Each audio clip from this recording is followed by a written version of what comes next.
are being live streamed to a couple of other sites. So bear with me if something goes awry, because I'm sure it will. Thank you for joining my session. Are you ready to go open? My name is Sarah. I work at the U.S. Department of Education in the Office of Educational Technology.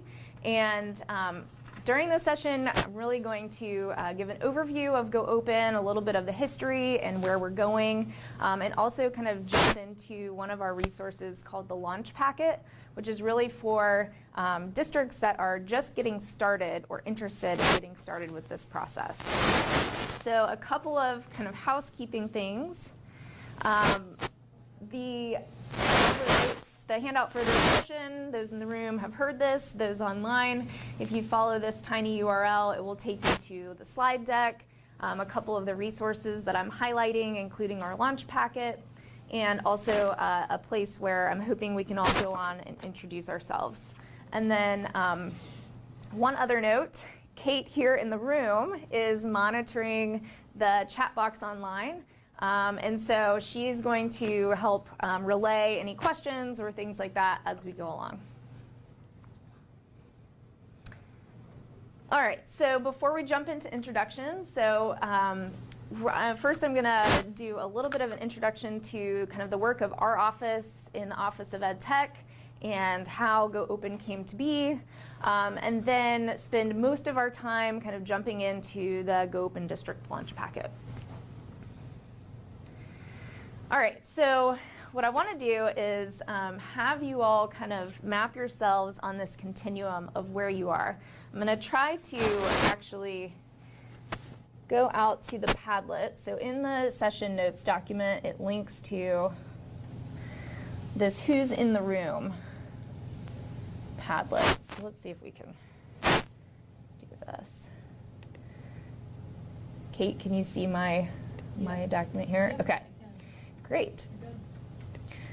All right, so I will be honest, I work in the Office of Edtech. This is the first Padlet I have ever created in my life. So I wanted to, because we have some folks that are participating virtually, I wanted to give everybody a chance to introduce themselves. So the continuum is here at the bottom. So we've got, if you are just starting to learn about OER and Go Open, maybe you've just in the keynote heard about OER and you're here to learn more. You might put yourself under learning, where you're newer to OER, you're starting to maybe search for some resources, maybe you're following the Go Open hashtag, but you're still kind of in that phase of learning. Maybe you are starting to implement, so either as an individual teacher or if you're part of a district that is starting to think about what could this look like as a district movement or a district journey toward switching out a textbook for open educational resources, for example. You're just starting to kind of put all of the pieces in place to do that. And then the fourth part of the continuum will be implementing. So maybe you are a part of a district that is already got your plan in place, you've recruited a team of teachers that's working on curating, and you are well underway in terms of putting together OER content that might replace a traditional textbook or a unit. So go ahead and plot yourself on the continuum. Tell us your name, your role, and where you're from. So district and state would be helpful. I'm going to give folks maybe a minute or two to do that.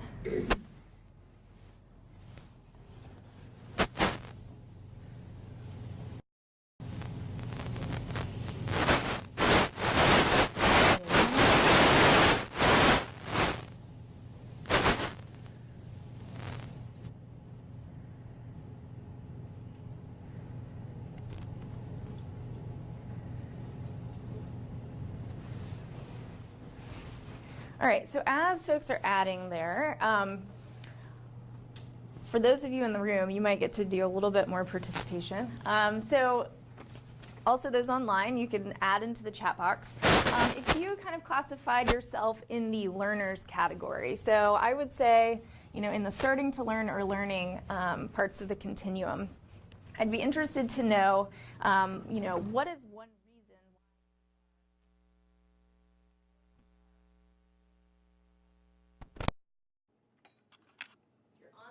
feel free to type that into the chat box if you're in the room. I'm just interested in more in science, just having things that are up to date and recent and more interactive versus a very stagnant old something. So just trying to always keep things up to date, keep it exciting and interesting. So relevance, timeliness, and you said particularly in science. Okay, and Jennifer, where are you from? Blair. Blair. Nebraska. Great. Yeah, I've been reading some articles recently with folks talking about with the next generation science standards in particular having difficulty finding curriculum that's really closely aligned with the new standards. Who else would like to share that's in that learning category? What is one reason why you're choosing to explore OER and learn more about it? I just think there's so much potential there, and the learning for the teacher, because if you're going to be going out and finding resources, you really have to know your content, so the learning that can take place for the teacher, not just taking what's given to you, really helps them dive into it more.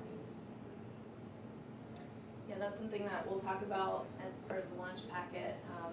The opportunity that a lot of districts who've gotten started with this process have found for really personalizing professional development for their teachers as they engage in this process. Well, I think that the opening speaker said it best when she said teachers are a terrible thing to waste. I think when she said that, I started thinking, all we expect teachers to do is work the 9 months and teach kids. What about developing and learning the curriculum? And I always tell my teachers that, you have your degree in your content area or your specific area. I'd rather pay you to develop your curriculum than to pay a textbook company to come in. And I'd rather have you teach using digital curriculum than taking a book off of a shelf and giving it to a kid. I think that's the antiquated system of educating kids. And introduce yourself, tell me where you're from. I'm Darren Stender from Clarinda. Great. So yes, I also really appreciate what Sarah Weston said in the opening about the teacher is a terrible thing to waste. And also like what you said about you'd rather pay your expert teachers to be the developers as opposed to textbook company. Primarily thinking of that compensation piece because I have been in conversation with districts that want their teachers to be doing this but aren't also thinking about how can I compensate them with time or maybe some kind of stipend to participate in this. Great. Anyone else in the room want to share? Well, I'm he is my superintendent, I'm one of the teachers. And, the one thing we're going to look at, Matt, ensuring continuity when you're doing this, that's the one thing I think scares most teachers when you're diving into it, is how do you make sure you got continuity K through 12? That's what I want to learn. Great. All right, did we get anyone online that wanted to share? So we've got a couple folks that are starting to implement. Anyone in the room starting to implement? Jeff, introduce yourself. I'm Jeff Ingram from ESG 3 in Omaha, and we've been using CK12 for, I don't know, seems like forever, sharing it with our districts. And we don't have students, so we're just sharing the information, trying to give resources to our districts, and we've been doing that for quite a while. And so one question I have for those people that are on the implementing side, what is one challenge that, and maybe since you're sitting at the ESU level, when you are supporting your districts and the teachers in those districts, what is one challenge that you've come across as part of this implementing process? Just understanding what's out there is a huge piece. The whole vetting process, trying to align with our standards and making sure that it will work for our districts, Nebraska state standards, et cetera.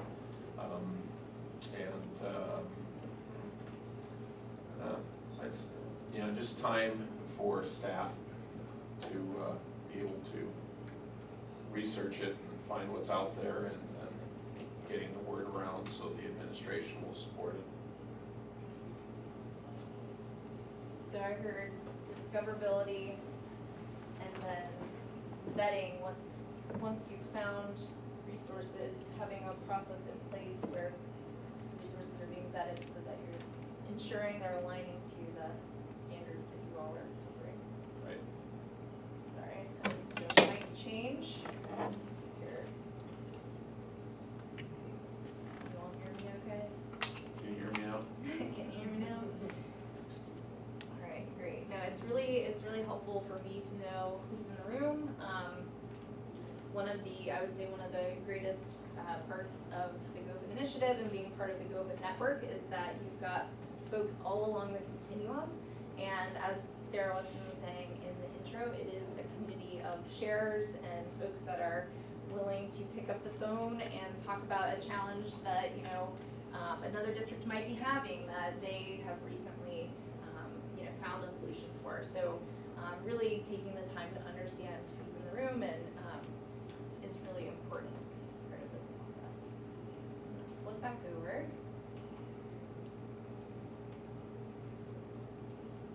our slides. All right. So just a little bit about the Office of Edtech. How many people have heard of the Office of Educational Technology? Great.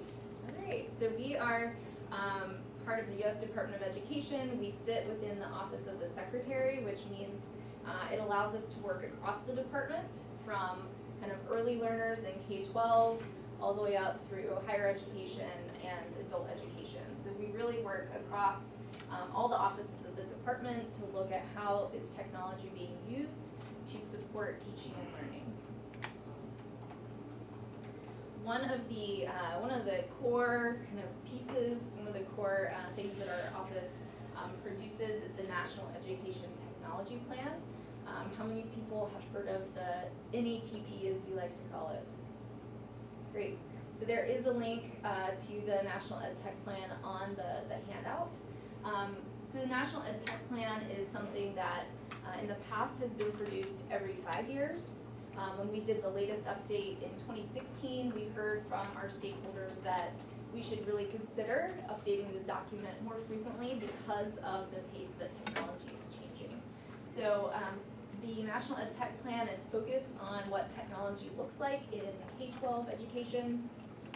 We also have a complementary document that takes a lot of the same themes and applies them to the post-secondary ed space.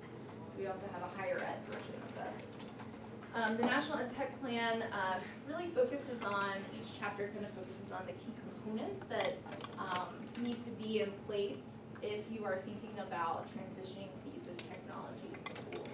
So there is a chapter on learning and how are your learning goals, your goals for learning, and then teaching. So how can technology not only make the processes that teachers are using day to day more efficient, but also how do we think about preparing our teachers both in education and once they're in the classroom through personalized professional learning opportunities to meet them where they are. Assessment, infrastructure, so thinking about not just having the broadband connectivity in place that will support all of this, but also the devices we need to make things happen, and then leadership. So thinking about the continuum of leaders within a school district, so empowering your teacher leaders as well as your building leaders and your school leaders to kind of all come together around that vision for learning. So in the National EdTech Plan, one of the pieces we do talk about is, once you've got your devices in place and your connectivity, there is the need to have high quality digital learning resources. And so one of the things that we do highlight is the potential for open educational resources to kind of fill that role. And with OER, something that where the Go Open initiative kind of was founded.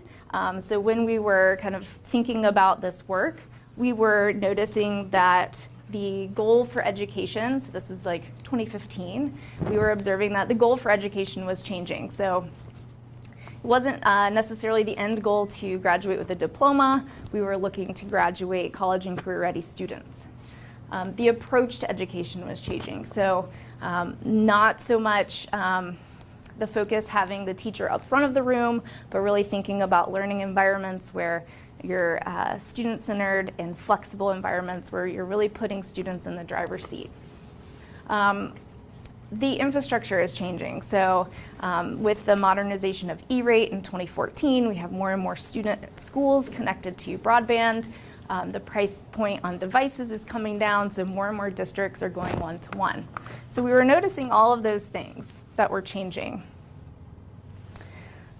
And we were also observing that the materials that we were using were not keeping pace. So the typical textbook adoption time frame is about 5 to 7 years, but we were meeting districts that, were still using ELA textbooks that were 18 years old. I actually saw, I don't know if you saw this article the other day. It was a little girl who was holding her, her elementary school reader, and she was so excited, had this look on her face of pure joy. And what she was pointing to was that she had the same textbook that had been assigned to Blake Shelton. And I just thought, this is the perfect example of, the potential for OER to support districts in, bringing materials in the room that are relevant and aligned to the new standards that we have coming out. So kind of with that kind of backdrop in mind, in 2015, October 2015, we launched the Go Open initiative.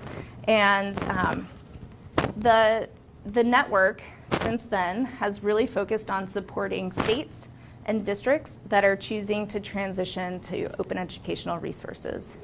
So I'm going to talk just a little bit about kind of what we have done and where we're going. Any questions so far? And just let me know if anybody has questions online. All right, so we've got launch districts and ambassador districts, and then we also have Go Open states. So by far, our largest group are Go Open launch districts. So these are districts that are new to the transition to OER, and they are committing to identify a Go Open district team that will develop a plan and implement a plan for curating or adapting open educational resources that would eventually take the place of a textbook or a set of curricular materials for a particular grade level subject area. And so these districts commit to replace at least one textbook. It looks a little different in every district. We have one that's really focused in on units within their ELA, their middle school ELA. And so they're working on a couple units every year. We have some that are going whole hog and looking at how do we replace the whole textbook or the whole set of resources for a whole grade or a series of grades. And then we have ambassador districts that are a little bit further along in this process. A lot of our ambassador districts have already, traded out materials for a whole grade level subject area, and they are a part of the network in there to kind of share their experience and mentor other districts as they encounter different challenges. So we've got 116 Go Open districts. You can kind of see they're from all over. And the session handout links to our open education page, which has a lot of this information. We also have 20 Go Open states, and these are states that are looking at setting up a state level repository that will enable sharing of the resources that districts are creating. They're also looking at how they can be in their own community of practice while also supporting the districts within their state. One of the, in addition to kind of our ongoing monthly calls and things like that, we have had a series of regional summits since we launched. We've had 14 so far. This is our 14th. And they're just an opportunity, they're district driven, and an opportunity for folks to come together, learn more about Go Open, learn more about OER, and connect with each other. So going forward, we announced a new partnership in March of this year with the Institute for the Study of Knowledge Management and Education. And so ISKME is an organization that's been doing work in this space for a long time. And we brought them on board to help us continue to strengthen the network we have and expand the network. So the key pieces of that work going forward, which I'm glad you all are here today to give us some kind of input and insight. One is to build an online collaborative space that will allow folks to connect outside of our monthly calls. It'll also be a place where we can document the great things, the implementation resources that districts are developing, and we can provide links out to the resources that folks are creating and curating. And it'll also be a place where we can connect in some deeper communities of practice around key topics or challenges that are being faced. So this afternoon, I'm having a session around designing the next phase to go open. So if you are interested in giving some input and feedback, I would really appreciate it. All right, so Sarah Weston talked a little bit this morning in the opening keynote about kind of how she kind of makes the case for open educational resources. And a lot of those points are kind of reflected here. So I'll just go over some of these really quickly. But the first is around increasing equity. So equity of access to high quality learning resources. So no matter what district you're in and what the budget is of the district, it is an opportunity to ensure that all students have that relevant and timely content that they're using that's standards aligned. We've also heard from districts the point about empowering teachers. So putting teachers in the driver's seat, kind of bringing them back in as creative professionals who are using their expertise, their knowledge of the standards, their knowledge of the content, and their knowledge of their own students and their community to really look at, what are we teaching and how are we teaching it? And then what resources make the best, are the best to support that work. As Sarah mentioned a little bit, the nature of an open educational resource supports collaboration because of the license. Anybody can access it.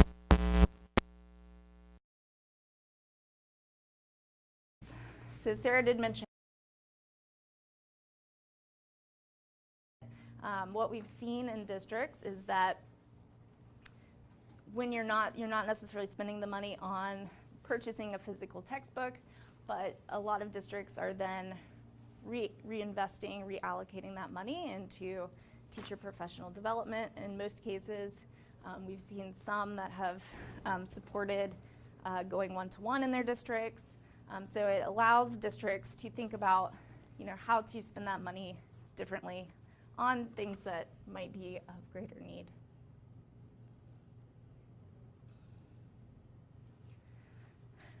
So really quickly, and I think Sarah covered this morning, but in the National Edtech Plan, we define open educational resources as teaching, learning, and research resources that are either in the public domain or they have an open license attached to them. And that open license allows them to be freely used, reused, modified or adapted, and then shared back out with others. So just because something might be free online doesn't necessarily mean it is an open educational resource, because it might still be under copyright restrictions. All right, before we jump into the launch packet, any questions? Let's see how I'm doing on my time. I'm like right on time, it's amazing, it never happens. Okay, so if you want to follow along on the session handout is a link to our launch packet. We have it available as a PDF document. There should be a download button on that page that you follow. If you scroll down to the bottom of the page, we also have the packet in HTML form, and it's kind of organized by section.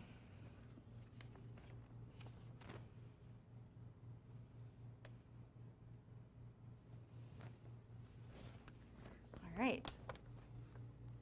So the Govind District Launch Packet is really aimed at districts who are new to this process, and it's kind of the first couple of steps to think about as you're getting started. It is very much a launch packet, and so I'm hoping that as we go forward into our next phase of Go Open, we're able to engage the districts who have launched and are further along in this process, so that we can kind of capture what happens next, what happens after the launch, and what does this look like, year after year in terms of the kinds of processes you're building into your work as a district. So that's one thing I did want to say. And then the other is that, as we go, I would like you to think about kind of where you fall. You might be at the very beginning of the launch process which we'll talk about, where you're identifying your entry point and starting to set up your team and set some goals. But you might actually be further along in the process. So as we kind of talk through some of these phases, think about where you are and where you're going next, and kind of what you might need in order to get to that next step. All right, so generally the packet is organized into these 5 phases. These were all drawn, based on our first year of work with the first set of districts, kind of seeing the things that they had to address as they went through this process. There are a lot of examples in each phase, as well as resources at the bottom of each phase that highlight, examples or templates or things that different districts have created as part of this process. There is a lot more to add, and that's something that I'm hopeful we'll be able to do in the next couple of months.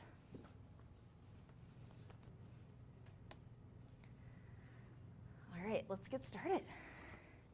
Okay, so phase 1 is around setting your goals and strategy as a district. So one difference, I would say, in how we think about the work associated with Go Open districts is that in a lot of cases, teachers are individually kind of curating free resources, OER resources, et cetera. And then when districts are choosing to kind of take this step as a Go Open district, they're kind of stepping back and thinking about how can we do this process in a more kind of systematic, how can we take a more systematic approach as a district, likely building on the work that individual teachers have done in their classrooms to curate resources, but really thinking about, across our district and the schools in our district, how can we work on this and kind of pull all of our energy together and go in the same direction. So the launch packet talks about Go Open districts starting by identifying their kind of entry point. There are a couple of entry points that we've identified from working with districts. There might be some things here that there might be some entry points that we're missing. So the 3 that we highlight are due for renewal. So there are a lot of districts where it's time to, think about adopting the 6th grade science textbook. And, before they launch into that process, they're thinking, maybe there's a different approach we could take. So that curriculum is due for renewal. They decide to take a step back and think about, could we transition to OER instead? The second entry point that we found is this curriculum lacking piece. A lot of times it's, new standards have been adopted, and realizing that the textbook we've been using is not very closely aligned with those standards. And so instead thinking, how can we potentially curate or adapt an existing OER resource to meet our needs and more closely align the things that we're teaching to the standards that we're teaching. And then the third entry point is, as we've identified it, as teacher leadership. So we have some districts where the 6th grade science teachers have come to the superintendent or the curriculum coordinator and said, hey, we're already doing a lot of this curating. we're kind of interested in seeing what this could look like at a district level, and we want to kind of lead the district towards this shift. I've also talked with districts where they feel like it's a combination of some of these entry points. So in phase one, it's kind of first identifying what's your entry point as part of assessing your needs. So is it that you need to be adopting a new textbook and you're going to possibly go a different route? Is it that your curriculum is lacking? Then as you look at that entry point, it kind of plays into try to decide what content area and grade level you're going to focus on. And then we talk about it in the launch packet, but a lot of districts start by, if they think they want to go with a certain grade level and subject area, they start by doing this scan of existing resources. I think, and Sarah, I think, talked about it a little bit. I mean, her school has done a lot of great work. We've got other GoOpen districts, other organizations that have developed open resources and open textbooks. And so seeing what's out there first as a starting point, because it's open, you can take that as a starting point and adapt it. So that can be a great way to transition to OER and localize content and curate it to the needs of your school without creating everything from scratch. So that will kind of play into, are we going to be curating what's already out there? Are we going to be adapting what's already out there? Or are we going to be creating new resources? And then kind of putting together a plan of how you'll go about doing that curation. Will it live in Google Docs, as we've seen a lot of school districts do? How will it interface with your learning management system and things like that?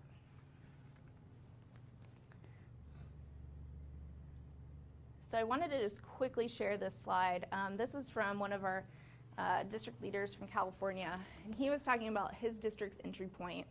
And really quickly, so he had come to a meeting where he met some folks from our office. He was really excited about Go Open. He went back to his district and he was like, I signed us up for Go Open. He told his district curriculum coordinator, and they were kind of like, what is this, what is this Go Open thing?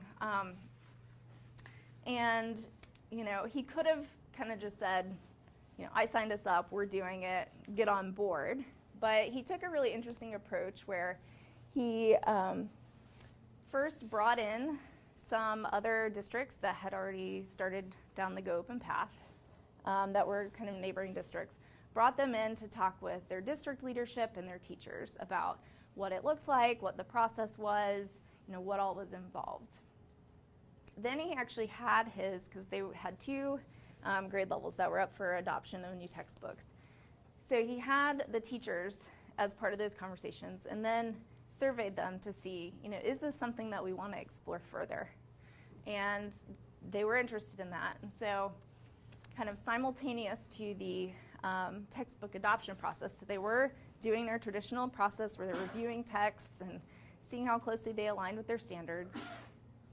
But at the same time, they did like a 2-month kind of deep dive into OER to kind of learn more about what was out there, what kind of resources were available, what did this look like in other districts. And then at the end of that 2 months, he actually had them vote again on whether, they as the I think it was ELA, middle school and high school ELA teams, whether they wanted to adopt a textbook, one of the ones that they'd been reviewing, or if they wanted to adopt open educational resources, and they voted to adopt OER.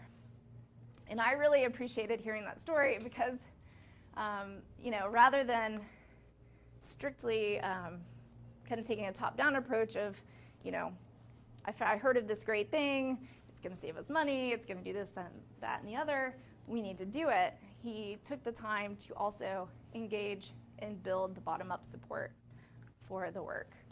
And so he was just noting that you actually need a little bit of top-down in terms of setting a vision, but then you need the kind of bottom-up grassroots support in order to actually implement it well.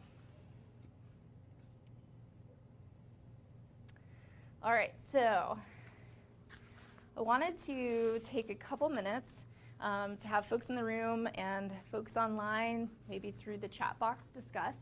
So if you felt, these questions are pretty similar, but if you kind of fell in the learning side of the continuum, I wanted folks to take a couple minutes to talk about, thinking about those entry points. What might your entry point be?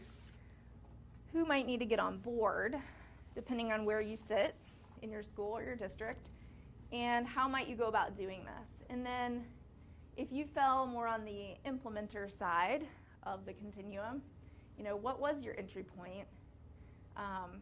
Who did need to get on board, and kind of what strategies did you use to go about getting those other folks on board? So I wasn't going to do small group discussion, but we're already a small group. So folks in the room, I think most of us maybe fell over here, with the exception of Jeff. So Jeff, you might get to talk a little bit there. Beth was with me. I was, yes. I am. Great. So I'll leave it open for anyone to jump forward and talk quickly. Well, I'll just throw out our department leader was with us at the last Govind summit they had here about a year ago-ish. Was that last year or was that 2 years ago? I can't remember. I think it was a year ago. It was within the last It was 10 in years, I'm January, pretty maybe? sure, but my memory's foggy. Anyway, and so she kind of immediately saw the value and encouraged us and promoted us to,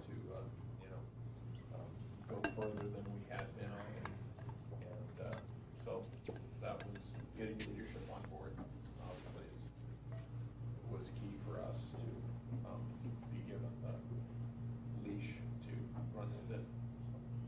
To having the leadership here at the summit to kind of hear from others, I guess, about what it looked like, what the value was. Did you want to add anything, Beth? Well, I think that was a key piece of where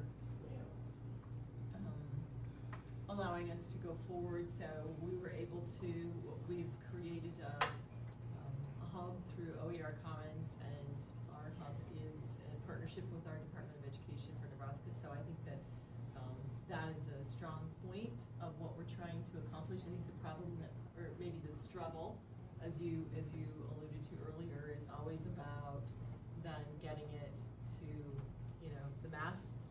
And so even though you have this leadership and you have this vision, so how do you actually then get our classroom teachers on board to really buy in, if you will, to a concept or this particular initiative? But I think what you're saying really makes a lot of sense. So I, as a science teacher, I really need reliable, relevant, easy to access resources, and I can't get that through my static textbook. So I think that is really a key statement to be made when we're trying to get the support of the teachers. Like, there's amazing research going on right now that we need to just always be able to bring that stuff to get them sparked and more interested. Yes. It's not something that happened 15 years ago. It's not something that happened. It's happening right now. Mm-hmm. We're in a good place on the learners, because we're sitting here, I think all the middle school science is here, right, Chris? Most of the middle school science is here, most of the high school science is here. Our principals are here, our district curriculum directors here. I mean, so I'm looking at this, I'm like, we're in a sweet spot. Plus, it's the curriculum's there. So, for us, so we're just in a really nice spot to be here and That's great. implement this. So you've got all the right people in the room. How'd you get here, how'd you get to that level as a teacher? How'd you overcome the resistance, I want to stick with my textbook? I've only been teaching 3 years, so, and I came in with 12-year-old textbooks, so I never had that. I think that's a barrier to the. I We have think someone in our that's the department barrier. that's Give very up- that way. Give up the textbook, let's go through the purchase, because that's what we've always done. As the middle school principal for 6 years, Mm-hmm. technology, one-to-one in the 8th grade, so my teachers kind of helped drop the resistance and show that there are other things that you can do with it, not Mhm. like the worksheets or the books or the labs, other things that are out there that you can create to show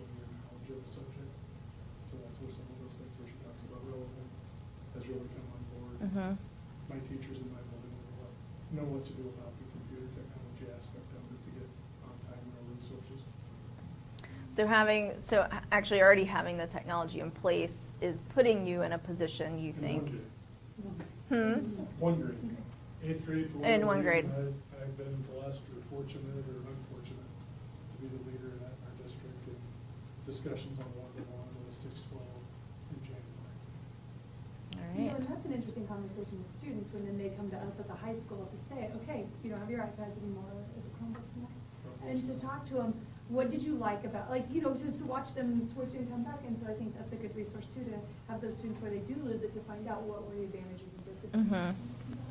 Of having that technology, if they had it in one grade and then. losing it, because there's some Mhm. things they go, oh, I like this about not having technology, and some that they. Hmm. Interesting. Any comments from online? No, not right now. For those of you online, we have a big storm brewing outside, and I've never been in a tornado, so I'm hoping that doesn't happen. Doing their track stuff. I know, I'm watching them. They're like, oh, no big deal here. All right. So, As a teacher, and we're going one-to-one this year in the high school with iPad, and we're in math, and we are in curriculum review right now, so we're in that spot. mhm. The thing that's challenging me is, where do I go to when a teacher has a question that I don't know the answer to? You know, it's OER, it's all out there. It's like, how do we get that resource? So when somebody says, well, I got this and this, and I know what I want to teach, but how do I develop an assessment using OER, or how do I develop, you know? And I don't have the answer to that. That's frustrating for me, because because there's so many questions that teachers like, I don't want to do because they're that traditional, you know, it's like, I want my textbook, and like, well, we're moving away from that, and I don't have the answer to it. Mhm. Yeah, no, it's a great question, and I think that, so Carlsbad, and that was the example that I shared from California, they are actually the district that they're starting by developing units. So they didn't bite off a whole year's worth of content for their first go around. So what they're doing is their teams are developing 3 to 4 week units, and they're committed to develop, I think, 3 this school year. And so the team that's working on this are taking a smaller chunk, which might be one way to think about it, is, not needing to, jump right in with a whole textbook, but, if we're looking out a couple of months, what is the thing that's coming up that we'll need, and then, starting smaller, and maybe even using that as a pilot opportunity to see if that works for your teachers, and kind of, see how it goes as a district before jumping in all the way.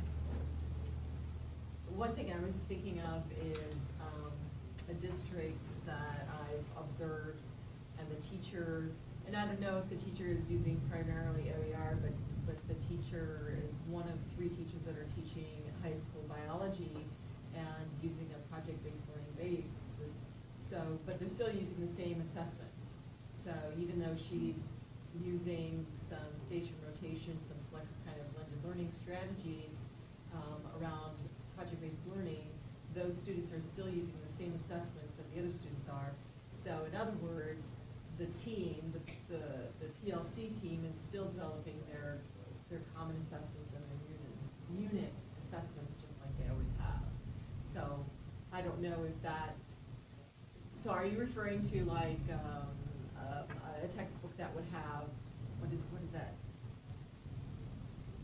Oh my gosh, the assessments that go right with that textbook? Like an exam view? Yeah, exam view, is that kind of what you're saying? Well, you just get all these questions, just like, all right, Right. I'm high school, and we're in a smaller district that I'm the only one that teaches we don't have anybody except, I guess, me and one other teacher teach geometry together. Everybody else is solely on their own. I see. And it's just that those questions, and I don't know where to go to for those answers. When they have those concerns, like, how do we stick with cohesiveness? How do we make sure that from 5th to 6th, we didn't have any gaps, then 6th to 7th, they're all in isolation. So it's just that challenge. Uh-huh. And doesn't it in terms of specific assessments, doesn't CK-12 have assessments within their resources also? I think so, I wouldn't I don't know swear if to it, it's, but I don't know if it's 100% of all of the content. And, Yeah, I believe that they do within at least some of the materials. Because it certainly is, I mean, it's certainly a paradigm shift, I mean, when you're looking at it, Mhm. you know, and there are some, you know, we got some excellent teachers, but it's just like, to say, hey, you're gonna switch the way you're doing things, you know, and that's a hard transition. Yeah, especially when you're a singleton. So, Mhm. I was thinking of another school district, the middle school math, they were using Saxon, and they wanted to change it up to match really what the standards are going in the order of the standards, and so they just pulled out the lessons from the Saxon and do not go in the spiral of how Saxon goes, but rather pull out the lessons, and so for this particular standard, they're gonna do lesson 14 and 64.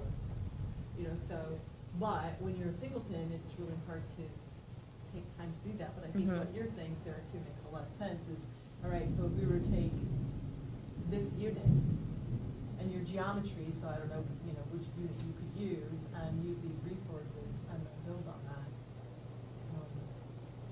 Yeah, and one conversation I had at another summit was for some, I think it was like food science. So this is like, there's only one food science teacher in this district. So how is he going to go open? And one of the conversations we had was, you know, is there potential to connect him with some other food science teachers across the state of Indiana, for example, where they could be their own Go Open team and look at how they could collaborate on curating or adapting resources. So, so that's something that with the network that I'm interested in exploring a little further is once we've kind of got this collaborative space up and running, is that an opportunity to build some of these cross-district opportunities to collaborate as well.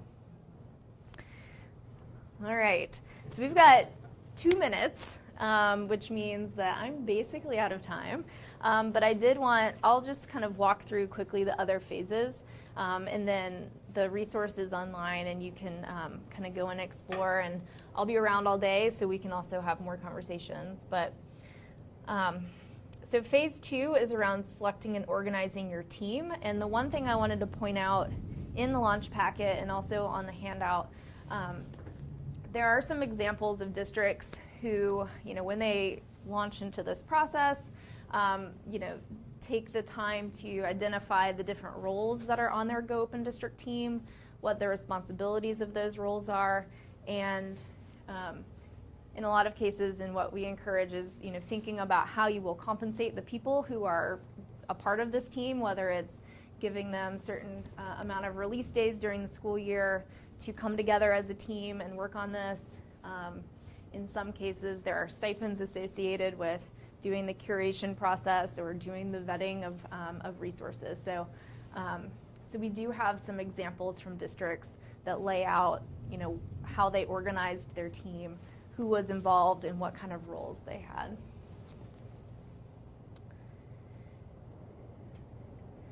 The third phase talks about putting a robust infrastructure for learning in place. So really thinking about, you know, what is your kind of connectivity? What kind of devices might you have? How will you organize the content digitally and then share it with your teachers?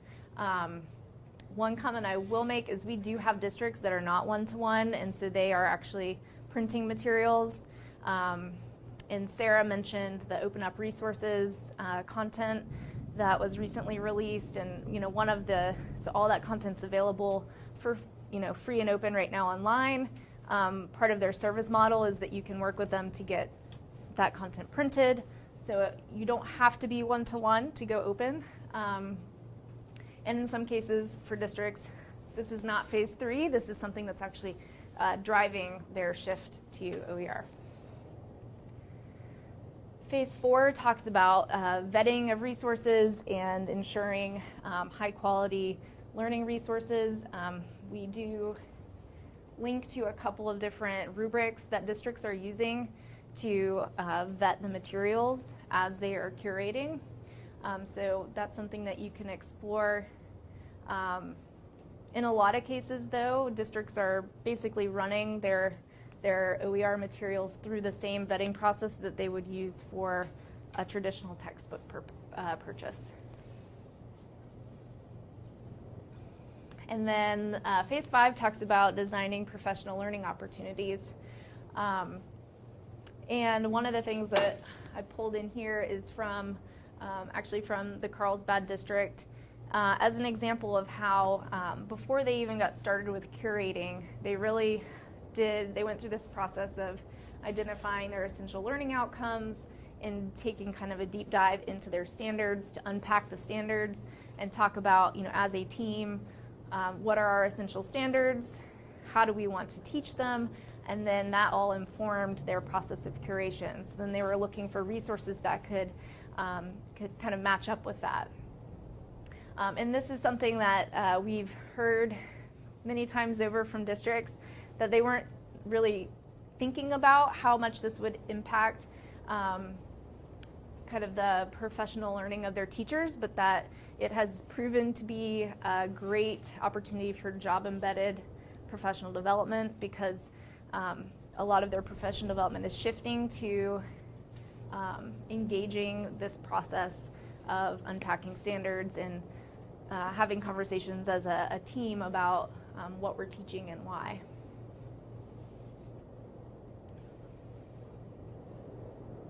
This is crazy rain. So time is up.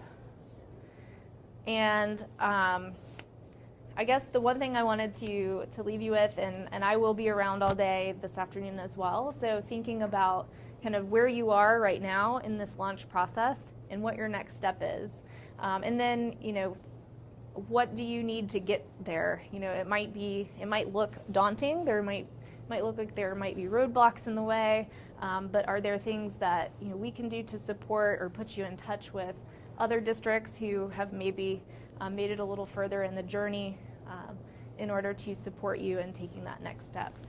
We do have a Facebook group, which you can get to this through the slides. And this is our office email address, so if you are not currently a Go Open district, but you're interested in joining the Go Open network, I encourage you to email me. We can have another conversation. We'll be having our next monthly call in early July, so we can get you on board with that.